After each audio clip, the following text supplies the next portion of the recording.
పెట్టి వచ్చే దొరసాని మా వన్నెల కిన్నెర సాని వచ్చిందమ్మా వెన్నెల పైటేసి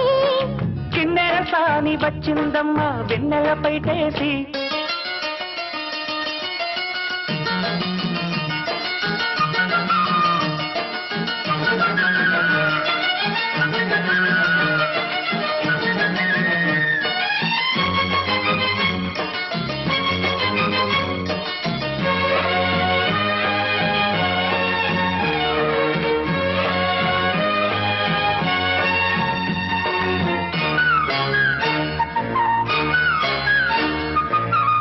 ఎండల కన్నే సోకని రాణి పల్లెకు రాణి పల్లవ పాణి కోటను విడిచి పేటను విడిచి కోటను విడిచి